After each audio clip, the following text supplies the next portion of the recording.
Welcome to Nasdaq Trade Talks. I'm Jill Malandrino, Global Markets Reporter at Nasdaq. Joining me for this segment, we have Philip Belamant, founder and CEO of Zilch, Europe's fastest ever company to go from Series A's to unicorn status in just 14 months. And they're now based in Miami. Philip, it's great to have you with us. Welcome to Trade Talks. Nice to see you, Jill. Thanks for having me. You got it. And as consumers are squeezed by sharply higher prices at the pump and in supermarkets, or a radically different kind of buy now, pay later service, one that partners with consumers rather than retailers, is launching in the US on May 17th. Tell us about the launch and why this is significant. Well, you hit the nail on the head. I mean, let's just talk about the facts, right? Inflation is here. Everything is going up, right? Gas is going up, lights are going up, everything is going up. So at a time where things are more difficult for people than they've been in a long time, really what we need to do is change the status quo. And what you've seen is that, right now Americans have been using credit cards, and this model's been the same since the 1950s. And so really what we're looking at doing is completely transforming that. And so the idea with Zilch is, how do we add value to our customers' lives each and every time they transact? And whether that's paying in one and they get discounts or deals, or whether that's paying over time for free, anywhere they want, this is the value flywheel that we've created for customers and why we're seeing so much traction in our current user base. I don't know if you believe this, Jill, but customers are using our product more times than they use Amazon in a month. And the reason is because of the tremendous value we bring each and every time they transact. So really what we want to do is be saving customers millions in interest and fees. And that's what we're all about. So why were consumers disgruntled with buy now, pay later 1.0? Is it because they had to go through companies and then fees were attached to that since they kind of served as the middle person? I think there's a couple of things there. I mean, so for us, we did a big survey with YouGov. We really looked at the market here in the States hard before we sort of built the product. And what we did is, in speaking with thousands of people, we discovered that almost 25% of people are actually confused. And people thought that, for instance, even BNPL 1.0 is charging interest or charging, for instance, fees or marking up product prices at stores. And of course, that's not true. And we don't necessarily think it's customers' fault. The problem is that, unfortunately, with an unintegrated model, so if you're going through stores, you can't really control the end message to the consumer as one thing. But the second thing is that I think there's been a lot of companies really excited about the space and they want to be in the space. So they're sort of calling their products BNPL, but they aren't. And that's created a bit of confusion in the market. So that's something that we plan to solve. Of course, with our direct to customer approach, we can be crystal clear as to how does this work? Why is it better than what you were using? And that's why we see customers using our product, so often, so frequently.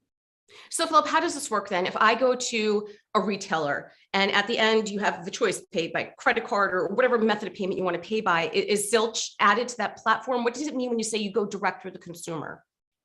Yeah, so the difference here is that we don't actually want to be on the checkout page.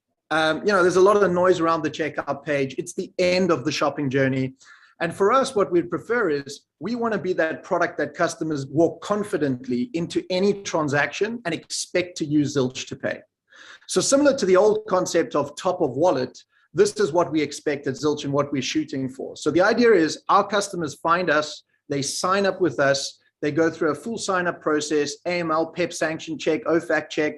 We obviously do an affordability. We've just recently partnered with Experian. We talked about this quite a lot a month ago. These guys are collecting 1 billion data points a month.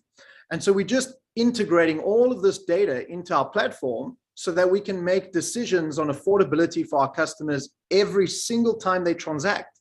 And so our customers sign up for our service, and then they can really go wherever they want, anywhere MasterCard is accepted here in the US, and they can use our service to either pay in one and get deals and discounts or pay over time for free. And so that's the fundamental difference, is customers are empowered to go and transact with Zilch before they do so, rather than going to, Peloton as an example and getting to the checkout page and going, I don't know which option should I choose, I'll click that one. We don't really want to be playing in that space. A lot of great companies doing some cool things there, but we're not one of them.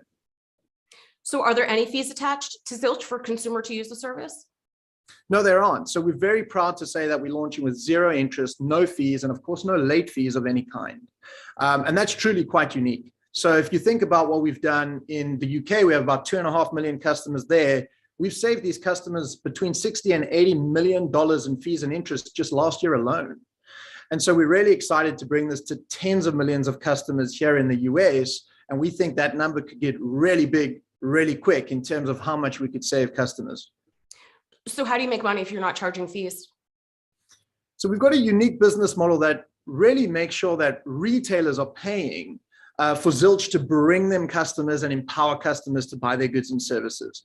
So, when you look at a market like there is today, what we deploy is a model similar to what you've seen in Facebook or Google, where really retailers can pay commissions for us to give them more awareness to our customers, very specific. Our customers can then benefit from those deals or discounts, go through and shop at those stores, and those stores will pay us commissions each and every time our buying base really goes and spends with them. And that's really quite unique. So we have them effectively amortizing the cost of credit to our customers on an ongoing basis. We've also combined this with a data model, interesting data model, where we can amortize data. And then at the same time, advertising opportunities as well. So what we find is brands want to be featured, or they want a full omni-channel campaign, online, offline, in real time, to customers who really are interested in what they're selling. And so we really have built a platform that connects buyers with sellers in the most sophisticated way we believe the world has ever seen. You've seen this be done through social, for instance, Facebook. You've seen this be done through Google with search. No one's quite ever done this right through payment, which is fascinating because payment is the intersection of all of this. And that's really what we've put together. Yeah, it's really interesting with what we're seeing with fintech overall. It's not necessarily banks telling you what services you have to have, but how empowering this kind of technology is making it for the consumer so that they do have more choices. So it really is reflective of the trends that we're seeing in global payments and banking. There's no doubt about it, Jill. I mean, customers just demand more. I mean, the reality is that a lot of people have a lot to say about our customers. A big contingent of our customer base is between the age of 25 and 35 years old. But what we say about our customer base is they are the most informed customer the world has ever seen. And really, they just demand so much more from service providers today. And as you've correctly said, this is why you see fintechs like us arriving on the scene, and growing so rapidly from 0 to more than 2 million customers in just less than 18 months, faster than most fintech the world talks a lot about, is because customers really appreciate value and they can price check things in real time. So I think, gone are the days that customers are willing to pay banks fees for overdrafts or, for instance, expensive revolving credit. I think customers are too savvy for that these days, and they're turning to products and services like ours.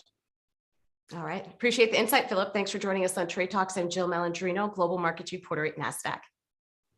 Thanks, Jill.